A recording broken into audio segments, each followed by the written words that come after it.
I think what's happening now, finally, is this empire of lies constructed by Washington and its globalist allies in Europe is collapsing. The truth can no longer be concealed, although they continue to try and lie their way out of it. But this empire of lies is falling apart. The lie that Russia can't win, Russia's falling apart, Russia's ruled by this evil dictator that the population doesn't support, that somehow or another Zelensky is a patriot, another Washington without the powdered wig, this kind of nonsense. It's all falling apart. So I think the Ukrainian army is surrendering in droves. Many of their senior commanders are walking into some sort of prisoner of war status with the Russians. And I'm hearing from some of my best informers, or informants, if you will, that there is now open talk in Ukrainian ranks about going to Kiev and finishing off this regime, holding Zelensky and his friends accountable, not just for the billions that they've stolen, but the millions of lives they've destroyed. When he calls it an empire of lies, it sounds bold, but the cracks are showing. The narrative that Russia is collapsing and Ukraine is winning just doesn't match reality anymore. Even Ukrainian soldiers are now talking about marching to Kyiv and removing their own leadership. When troops lose faith, the war is already over. The truth is breaking through, and the old story can't hold together anymore. And Hodges, Jack Keane, Dave Petraeus, all these military luminaries who've been consistently wrong about everything. The ones that told us, I think, in the fall of 2022, the fall of 2023, the fall of 2024, that the Ukrainians had now mastered the art of combined arms warfare, which is a World War II concept, and were ready to attack and destroy the Russians that had no chance of success. It's part and parcel of the same nonsense. It's astonishing that it continues, but we have to remember that how many people pay that much attention in the United States to what's reported about Ukraine? Not very many. And most people are not studious. They're not going to dig in. They're not going to look for alternative narratives, at least not to the mainstream media. So they get away with it. And of course, they're rewarded financially in a very handsome way for keeping up appearances. Even those appearances are all lies.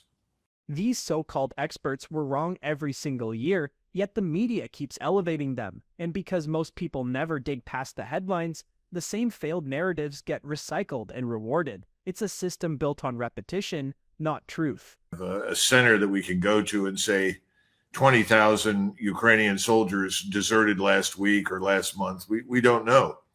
Thousands have done so. I mean, it's gotten to the point now where there are not enough people in the Ukrainian SBU, which is being supported by MI6, CIA, and the Mossad, to keep people in their places, to fill the trenches. And the press gangs are having increasingly more and more difficulty forcibly recruiting people and essentially abducting them. The most recent events were up in Kharkov, and they weren't very successful in terms of picking people up. I mean, the Russians had said before they had completed the operation around Pokrovsk that they were picking up Ukrainian prisoners of war who had been in uniform for less than a week. So all these people can do is continue to die in great numbers, ostensibly for the purpose of keeping the billions of euros and dollars flowing into the hands of people like Zelensky and his supporters. And I think that's finally dawned on people inside Ukraine, and I think they've had it. And I think the parliament in Ukraine is probably ready to desert, and they better, because they're just as likely to be held accountable for the greed and theft and lies as Zelensky and his inner circle. He's right about one thing. The same experts who promised a Ukrainian victory year after year are the ones who got every major conflict wrong for decades, and yet they're still treated as authorities. Why? Because most Americans don't have the time or energy to dig past the headlines. That's how these narratives survive, not because they're true, but because they go unchallenged. And as long as the media keeps rewarding failure, the lies will keep repeating. In addition to the last 15 wars I successfully ended, I've now brought this terrible war in Ukraine to an end. I think that's why he's sending Vitkov and Kushner to Moscow to meet with President Putin. The real question is, are the Russians going to take any of this seriously? I mean, at this point, I think they're probably laughing at these attempts because they understand what's going on. The war is effectively coming to a brutal end, but nevertheless an end. The attacks recently on Kiev just destroyed critical infrastructure, the last sources of power and heating, and they put the government on notice that they're now very much at risk. So I think they're going to go forward and continue to do whatever they do. They'll meet with us, but how seriously will they take us? And even if we start saying, well, we had 28 points and then we had 22 and then we went to 19 and now we're down to 10, pretty soon it'll be, 3 points, 2 of which have to do with photo ops with Putin somewhere. It's ridiculous. We look ridiculous, and we're going to continue to look ridiculous because it's not only bordering the absurd in Ukraine, it's bordering the absurd in the Middle East, where this supposed ceasefire is a nasty joke, and Venezuela, which I think has now become a real problem for the president. Sending envoys now just makes Washington look desperate. Russia knows the war is ending on its terms, and every reduced demand only highlights our weak position. It's the same pattern in the Middle East and Venezuela. Big talk, no leverage. I think there are still a lot of Americans that were taken in by the argument against drug cartels. I run into people all the time that say, Doug, you've been a real staunch supporter for defending the border. You want to go after these drug criminals here inside the United States. That's great. What's wrong with bombing Mexico? What's wrong with bombing Venezuela?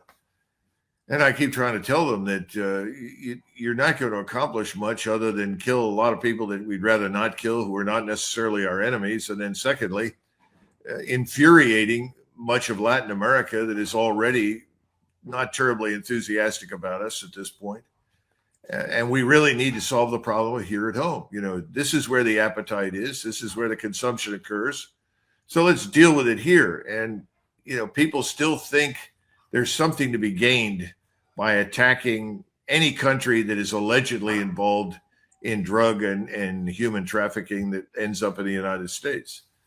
That's about the best that I can do. The people I served with in the military for many years, they're all over the place. They're up in Chicago. They're down in Atlanta, Georgia. And I think most of them, would like to get at the drug cartels whenever I talk to them. But I think they also realize that we have to start here at home. And I think that message is being delivered to the White House.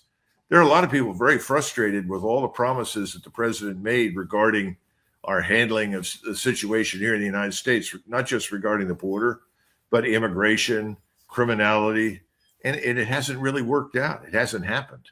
When 70% of voters oppose a war, that should end the discussion, but Washington keeps pushing anyway. The truth is, bombing Mexico or Venezuela won't stop the cartels. It'll only create chaos and alienate an entire region. The real problem is here at home, and Americans are finally realizing it. That frustration is now landing squarely on the White House. And it's about 17,000 troops in Puerto Rico, by the way.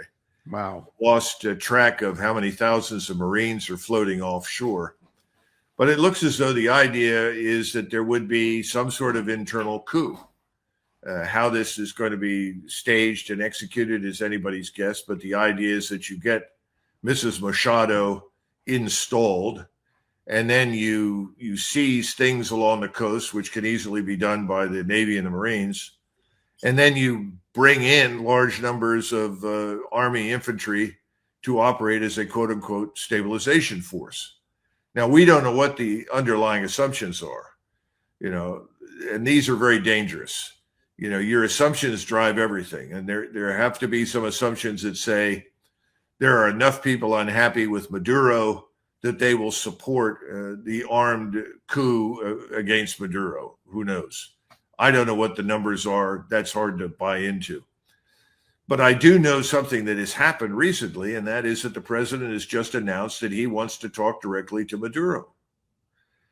And it leads you to ask the question, all right, has somebody finally explained to the president that the border with Colombia is wide open.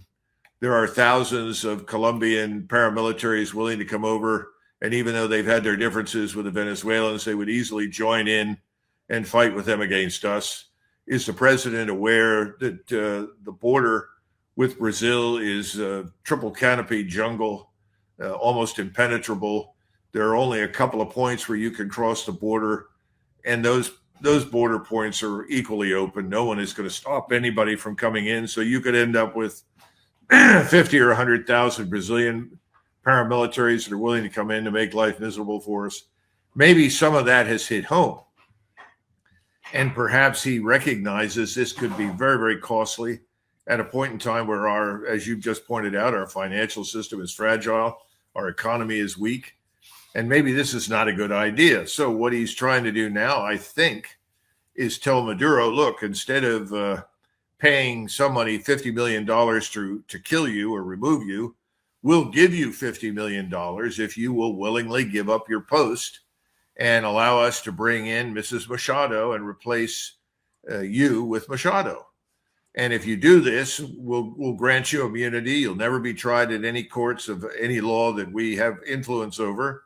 You'll go live on some island somewhere in the Caribbean or the South Pacific or somewhere. You'll have all the money you need and all the women and all the happiness that you could possibly desire. Maybe that's what he's offering him, on the assumption that he's going to sell his country out. If these plans are real, they're reckless. Betting on a coup, assuming locals will support it, and ignoring the thousands of fighters who could flood in from Brazil and Colombia is a recipe for disaster. And now Washington is scrambling, even offering Maduro a golden exit package. That alone shows how shaky and costly this whole operation could become. People that have spent time in Venezuela, and I know several of them now, have said, and these are some people who have been down there for as long as 9 years, everybody understands the corruption that is a part of life in Latin America. But when it comes to the country, anybody who sells out the country is dead meat as far as they're concerned. Right. And I don't think Maduro will accept that kind of deal, because as much as he might like to, he's not prepared to sell out his country and go down in history as the man that sold Venezuela to the United States for $50 million and immunity from prosecution. So I don't think it's going to work. And this is a very terrible position for the president to be in, because he's put the cart way out in front of the horse. He's assembled all this military power. Nobody came in and probably briefed him in detail on the challenge of dealing with Venezuela, which is much larger than Vietnam, with a population of 30 million people. It's very, very difficult to traverse, to negotiate, almost impossible to control if you're a foreign power. And now that's beginning to sink in. And as a way to get out of this, you're offering to buy the man out of his country. And in so doing, he has to sell his country to you. I don't think that will work. This is where Washington completely misreads the region. Corruption may exist, but betraying your country is unforgivable. In Latin America, it's a death sentence. Maduro knows that, which is why a payout deal won't work. And now the White House is stuck. They built up a military operation without truly understanding the country, the terrain, or the people. Backing out looks weak. Pushing forward looks impossible. An event, an episode, the Gulf of Tonkin crisis arose. It was a non-crisis. There was a naval officer on the Joint Staff who tried to call to senatorial offices and tell them it was all a lie. There had been no attack. There was no reason for this. Nobody cared. The rest is history. I think most of the people in Washington, frankly, are corrupt. Unless it's going to interfere with their income, unless they think they could lose their office over it, they're happy to sit there and pay no attention until you get to a mass casualty exercise. If the Venezuelans are able to inflict large numbers of losses on us in one day, I recall somebody telling me, well, as long as we don't have more than 100 to 200 casualties on one day, we're probably fine. Nobody will care what we do. I mean, I heard that back in 1991. I heard it again in 2003. People said these things. And that was based on experience in Vietnam. I think the same thing holds true. Now, the one thing that we have going against us at this point that was not true then is the fragility of the economy. The bond market itself could go into a giant tailspin, and then we're in a lot of trouble. We're already having problems because we can't sell our debt to people. They Right. don't buy it. But the point is the economic dimension, the financial system and its fragility, the lack of liquidity in the banking system.